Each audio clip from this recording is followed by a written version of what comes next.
All right, so welcome to a Lunch and Learn, learning about using choice boards and how you can use a tic-tac-toe board as a choice board, because there's a lot of different options when doing a choice board. Sometimes it's like you could do a Google slide. Sometimes if you've heard about Genially, you could do a Genially. But the one I'm going to focus on just today is how can you do a tic-tac-toe board. And I'm going to give you a template to make it easy for you so that you can go back and reference it whenever you need it. So my name is Rebecca Juereca. I am the I3 here at North Garland, along with my co-host manager of the chat, Nelsie Akiwa. And my Twitter handle is at RDJUEREC.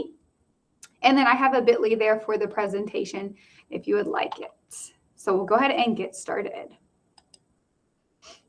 All right, so this I just wanted to show you was an example that I used in my MST chemistry class. And what I'm going to actually do with this is exit the slideshow version. So what you can see, in one of the lesser known features of the Google slide is using your gray space. So little side note bonus information here is whenever you want to have directions on a Google slide, you can resize your actual Google slide, and you can use the gray space to add directions and ask kids to drag things over certain areas. So what I did with this one is I said in the box, you can resize and move the yellow bar over the 5 problems you're going to work. So this was an example in chemistry where I wanted them to be able to just work 5 different types of problems.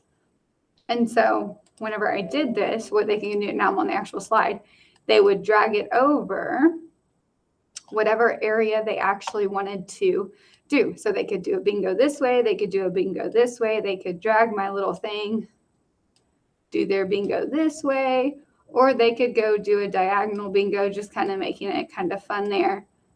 Some students were like, oh, well, I want to just drag it all the way down. So, but whatever it is, they have to do 5 problems. And in science and in math, it's pretty easy to have like 5 general problems that you want to do. And what we do a lot of times is change numbers. So for me, no matter what, all 5 problems they had to do were the same concept. So if I look at this one here, when I made this, I'm just gonna like bold it, or I'm gonna make it like, I'll make it like yellow right now. So it says 18 liters, again, math, chemistry-ish. What you'll see is there's 18 liters, there's 16 grams, and then there's a temperature, and it says, what is the pressure? So if I look and see where that like question type is throughout the board, it would be, so right here, it gives you another one. Oh, I don't want to move my actual table. So we're gonna like right there, there's liters, there's grams, there's a temperature. I'm just looking, here we go, here's another one. There's liters, there's grams, there's a temperature. Here's another one.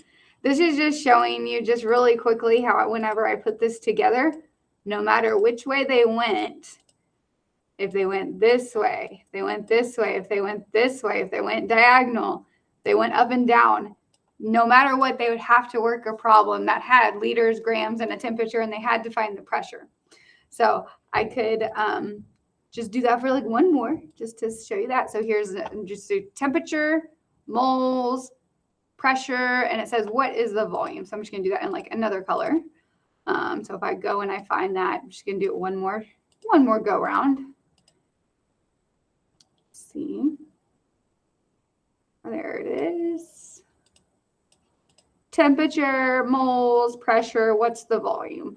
So again, if you're like kind of thinking, if you teach math or science and all you have to do is change numbers in a problem, this is a really cool thing to do where you just change your problem and you change the numbers, but no matter which way they go, again, if I drag this down, they have a yellow and a whatever color you want to call that. No matter which way you go, up, down, left, right, diagonal. So that was pretty much what I wanted to make it big again, kind of just show the overview of how you can use the gray space and then also how you could just drag that over. And so here is your template. So what I went ahead and made, like I was highlighting that on each one. I'm going to go ahead and actually exit that again just so that you can see this. What you can do is you can, whatever your first question is, you take it there and then you just copy and paste it into all my one spaces. And then what you can do is just change numbers. Like I said, if it's math or science, then you get your problem 2, copy and paste it into all the spots that have it 2, change your numbers.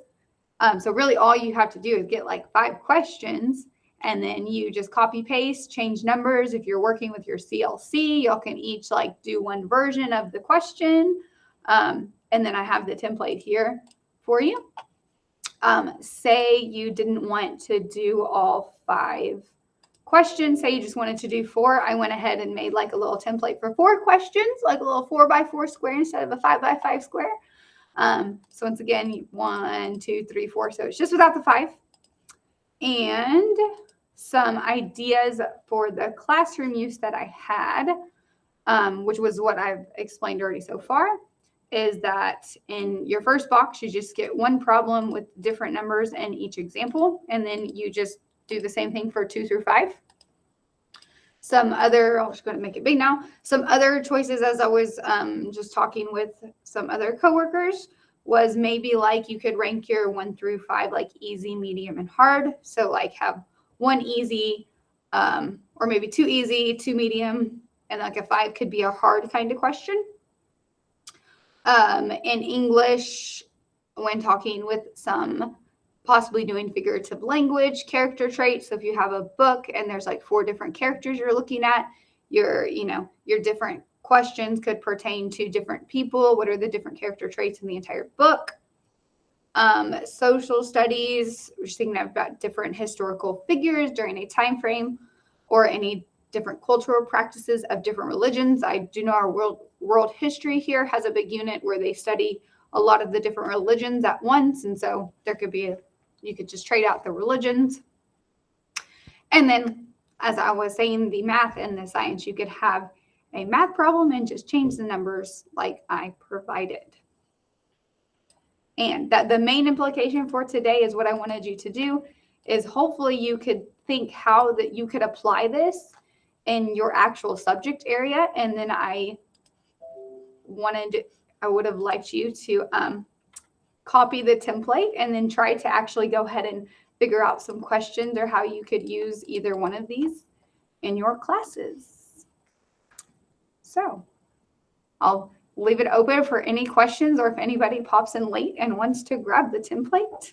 So I'll leave my mic off now.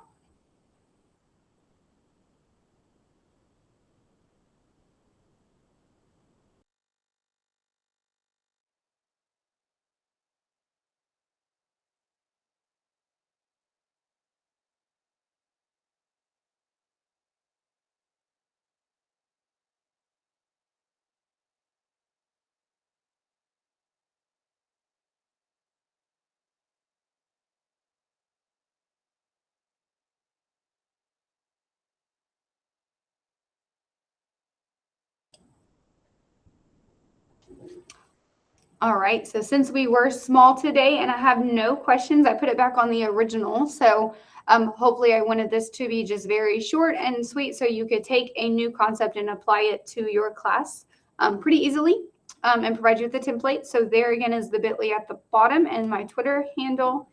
And I hope everybody has a great day.